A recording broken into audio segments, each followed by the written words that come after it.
शुरू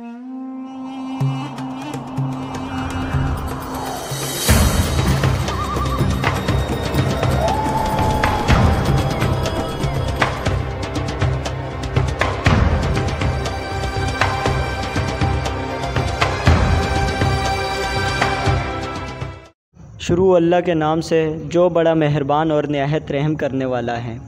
मुअज़्ज़ज़ नाज़रीन दोस्तों, अस्सलामु अलैकुम वरहमतुल्लाहि वबरकातुहू। 10वीं तारीख़ थी, माह शव्वाल था। घर नकी ख़ान के एक बेटा पैदा हुआ, नाम अहमद रज़ा उसका रखा गया। आला हज़रत ज़माने का वो बन गया। आला हज़रत एक ऐसे वक्त में पैदा हुए जब के मुल्क ग़ुलामी की ज़ंजीरों में बुरी तरह जकड़ा हुआ था। जब आप सुन शऊर को पहुँचे तो आपने देखा कि अहले इस्लाम में दीनी उलूम के हुसूल का जज्बा मानन पड़ता जा रहा है। आपको यकीनन हैरानगी होगी कि आला हज़रत 7 या 8 बरस की उम्र में ही सन शऊर को पहुँच चुके थे। आला हज़रत ने 13 या 14 बरस की उम्र में फ़तवे देना शुरू कर दिए थे। क्या ये एक करामत न थी?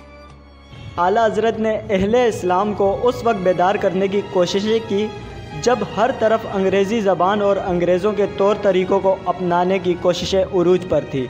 मगर उसी ज़माने में जो कि अहले इस्लाम के लिए यकीनी तौर पर एक पुरअशूब ज़माना था, अहले इस्लाम को उनकी मंजिल दिखा दी। पहले तो आपको अपनों और गैरों की तरफ से मुखालफत का सामना करना पड़ा। बात शुरू करेंगे आला हज़रत की विलादत से। आला हज़रत मौलाना अहमद रज़ा साहब की पैदाइश से कबल एक साहब हज़रत मौलाना रज़ा अली ख़ान साहब, जो कि आपके दादा जान थे, उनके पास हाज़िर हुए। उन्होंने एक ख्वाब देखा था जिसका ज़िक्र उनके सामने किया। यानी ये ख्वाब हज़रत मौलाना रज़ा अली ख़ान साहब से ही ताल्लुक़ रखता था। चूँकि ख्वाबों की ताबीर बताने में आप एक बुलंद मर्तबा रखते थे, इसलिए जब कोई गैर मामूली ख्वाब देखते तो आप फ़ौरन आपसे रुजू करते। रवायत में आता है कि आपने ख्वाब सुनकर तबस्सुम फरमाया और उन साहब से फरमाया कि भाई, अभी इस ख्वाब की ताबीर बतलाने का वक्त नहीं आया, जब ताबीर ज़ाहिर हो गई तो मैं ख़ुद आपको बता दूंगा। वो साहब ये जवाब सुनकर ख़ामोश रहे और उसी इंतज़ार में रहे कि ज़रा देखें तो इस ख्वाब की ताबीर क्या बरामद होती है। आला हज़रत पैदा हुए तो आला हज़रत के दादा जान हज़रत रज़ा अली ख़ान साहब ने उन्हीं साहब को तलब फरमाया और उनको बतलाया कि उस दिन जो तुमने ख्वाब सुनाया था मुझे, ये बच्चा उसकी। उन साहब को सुनकर तसल्ली हो गई क्योंकि उन्हें अपने ख्वाब की ताबीर मिल गई थी।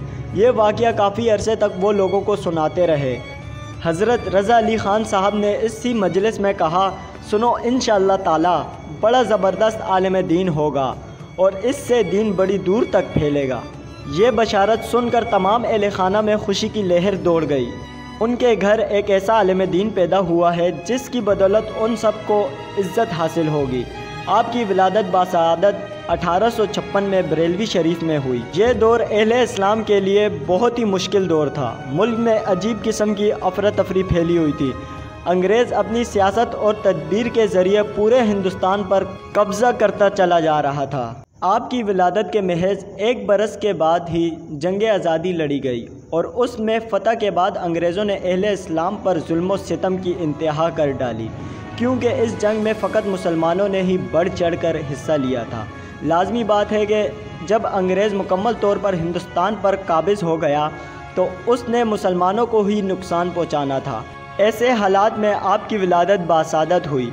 एक बात और अर्ज़ करता हूँ कि इन हालात में अंग्रेज़ों ने अहले इस्लाम में तफ़रक़ा डालने का मंसूबा बनाया और अपनी मर्ज़ी के उलमाए दीन को इस सिलसिले में खूब इस्तेमाल किया। लेकिन कुदरत कामला ने उनके सद्बाब के लिए एक मर्द जलील इसी दौर में पैदा फरमाया, जिसकी फ़हम व फ़रासत उन सब से दर्जा तर बुलंद की हामिल थी।